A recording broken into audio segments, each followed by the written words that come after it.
بعد من میگم که تو اگر کتابی مثلا منهاج السنه را خوان یا کتاب بگی الصارم المسلول شیخ الاسلام خوان، بعد میفهمی که شیخ الاسلام وقتی که صارم المسلول را می نوشتند اون علاوه به خدا میبینید اون علاوه، اون آتش، اون گرمی، اون حرارت شیخ الاسلام شما میخوانید و حس میکنید که این مردک چخیل در همین حالت کتاب نوشته ایستاده است. همین خیل کتاب در وقتی کم می نویسند با همین خیل سراسیمگی به همون قاضی هایی که کسی که پیغمبر صلی الله علیه و سلم را حقارت کردند و آنها را به جایی که قتل کنند حکم عوف دادند، برای همون قاضی ها نوشتن اصلش این کتابه. صارم المسلول، شمشیری که از غلاف گرفته شده است و زهرآلود است، علی شاتم الرسول، بر حقارت کننده پیغمبر صلی الله علیه و سلم.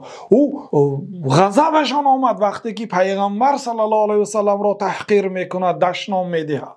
اون سخنهایی که شیخ الاسلام در اون کتاب و در دیگر کتابهاشان گفتند واقعا غیرت در دین الله تعالی، غضب در راه الله تعالی، اینها عبادت است. خلاصه در همین حالتی که شیخ الاسلام کتاب نوشته ایستادیان، یک انسان به نزدشان مثلا در آمد و حضرت گفت دختری منو بخوان گرید، خاندار میشن؟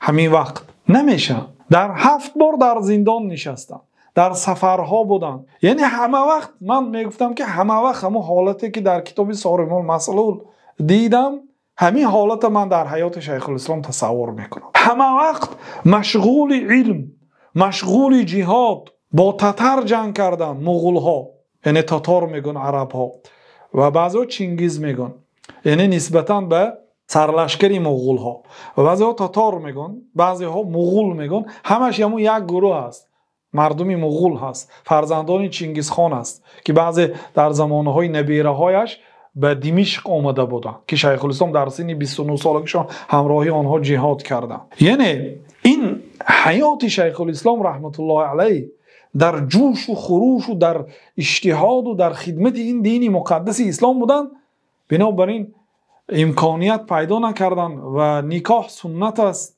یعنی کارهای فرض را اجرا میکردن. یعنی این معنی اینا ندارد که خیر الهدی هدی محمد صلی الله علیه و سلم، بهترین راه و روش پیامبر صلی الله علیه و سلم است. پیامبر صلی الله علیه و سلم خانه‌دار شدند. بله، من همین روز یک چیز فکر کردم برادرها، ما اگر مثل شیخ الاسلام نشویم، مثل امام نووی نشویم، لیکن اقلا از حرام کرده های الله تعالی دور استیم، بگذار 4 زن گرید حلال است، لیکن از حرام دور است. او شیخ الاسلام از حلال زهد کردند.